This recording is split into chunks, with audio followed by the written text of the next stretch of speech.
And so at what point did you start mixing Styx live? 96. They had a lull between 83 and in 96. Yeah. Because Tommy Shaw did Damn Yankees. Right. They all did their solo projects. And finally in 96, they all said, we're going to get together. Let's do it. I remember that was a big deal, too. So I remember, I guess Styx talked about it, and they said, let's go out and make it sound like the records. This is going to be a big tour. They already knew they had some shows on sale. Right. And they were big. Yeah, they were selling out in 2 seconds. I think we averaged 15,000, 16,000 people a night, which in that time for a classic rock band, that was damn good. Yeah, it's really good. So we played all these places, and they knew it was going to be big, so they said, you want to do this? And Dennis had worked with me, and he knows I could do the live sound. Mm-hmm. And I said, sure. What did I know? I had my fingers crossed.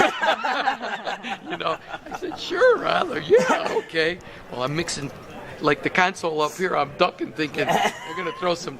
But after a while, I got the hang of it, and I realized that when I'm in the studio, I'm trying to make everything sound real even, so that if people listen to something for 20 times, they can pick something out each time and say, wow, did you hear the guitar that time? It's right over there. I thought, Yeah.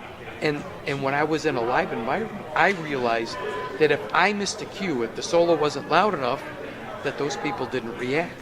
And pretty soon I could tell by the way the crowd was either cheering or not making any motion, it was the way I was, partially, the way I was mixing. Okay, so I started doing a caricature. I would push things more, I would poke things. Okay.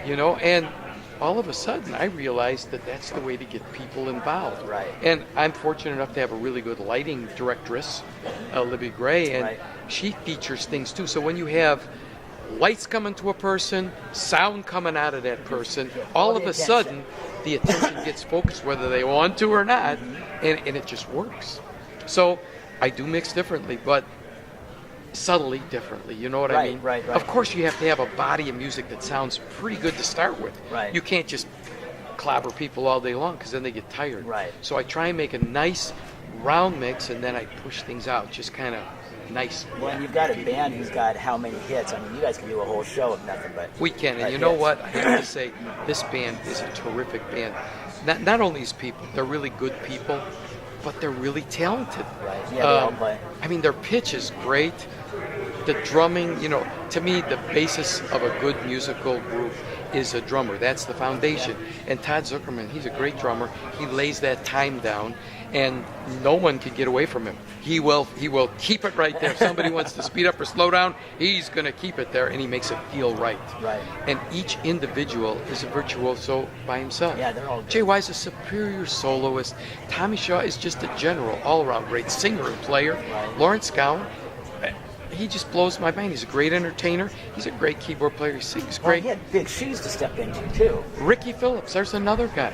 Ricky Phillips has been with the Babies and Bad English. He's a really good, solid bass player. Chuck played all those parts, so he knows what parts to play. I mean, there's all confusion there. He knows what to play. Right. So it just works as a great band. They don't need much help. They make me sound good. They really do. Nice.